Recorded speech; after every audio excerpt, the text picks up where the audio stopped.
Okay, you can spice your meatballs any way you want. You just can't use any binders, no flour, no eggs, no breadcrumbs, nothing like that, because we are going to can these.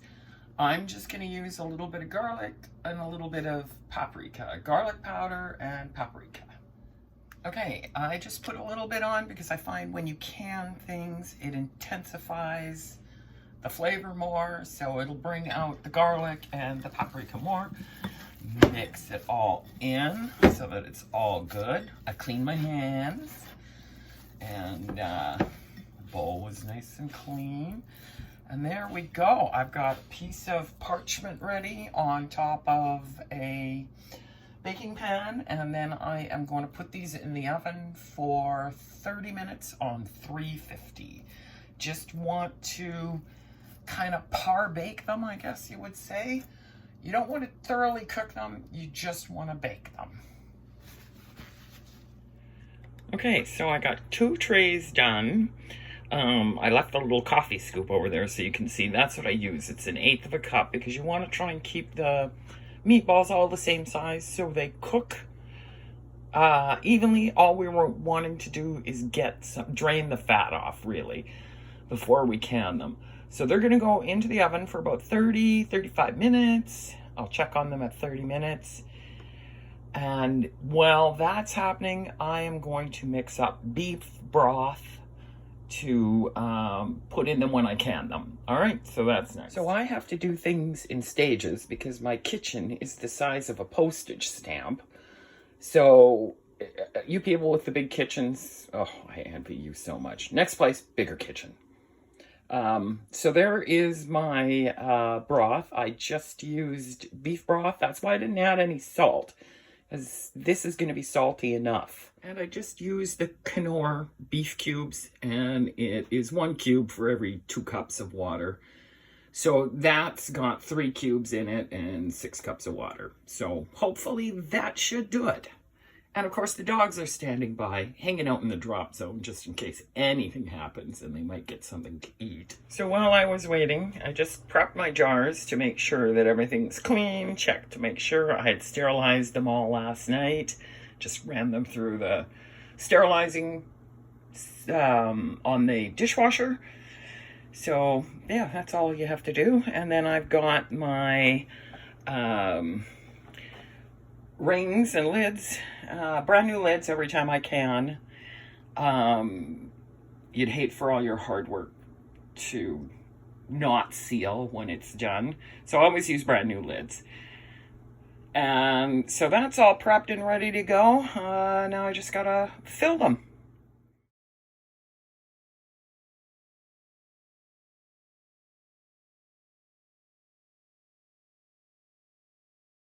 Okay, so they're out of the oven. See how much grease comes off of them and fat? And that was lean meat. So we don't want to can the fat. Anyway, they're 31 minutes is what it took, and those are perfect. So I'm just gonna let them cool down before I put them in the jars, and then I am going to can them. All right. Okay, jars are in the canner. I only got 5 jars out of those 2 trays. It would have been nicer to have 7. Anyway, I got them in their jars, filled them up 1-inch headspace, put my beef broth in, then I debubbled, then I wiped the tops of the jars with vinegar and actually a bit of the sides. 1-inch headspace, I'm not sure whether I said that or not. Put the lids and the rings on, fingertip tight. You'll know what that means when you do it. Re-oiled the canner, so the seal, make sure the seal is all good. I don't see any problems with any of the jars. Should be okay to good to go. Okay, so now what I do is put the lid on the canner, wait for it to come up to pressure, then it's got to vent for 10 minutes. These are pint jars, so they'll be done for 75 minutes once it comes up to pressure, and for my altitude, it's 10 pounds of pressure. So, yeah, there you go. Okay, pressure canner is venting now, and so we let that do that for 10 minutes. Then we put the weight on, and let it come up to pressure, and then adjust the heat, which I know on my stove is between 5 and 6 on my stove anyway. Every stove's different, so be back in a minute. Okay, so my 10 minutes are up. Now I've got the weighted gauge on, like I say, 10. I'm gonna wait for this pressure gauge to come up to 10 pounds, and then I'll start backing off the heat. All right, be back. All right, so up to 10 pounds pressure. Just a wee bit high, but that's okay. And my weight is starting to bounce around a bit. I've got the heat backed off.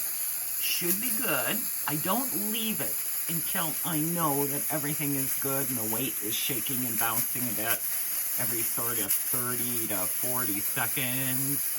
And then I feel safe leaving it because it's going to be on for the next 75 minutes. All right. Okay, so pressure is holding great. It's been about 10 minutes now.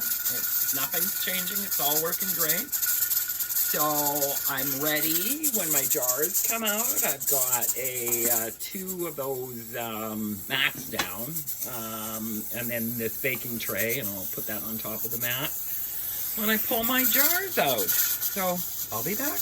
Okay, time is up. I've turned off my stove now. So what I have to do now is wait for this to come down to 0, no pressure, before I open this. It takes about 10-15 minutes. And all the safety stuff, when you open it, lid away from you so you don't get a bunch of steam in your face. And yeah, and I'll show you the finished product in a few minutes. Okay, pressure down to 0, took the weight off. Now I just wait a little bit longer.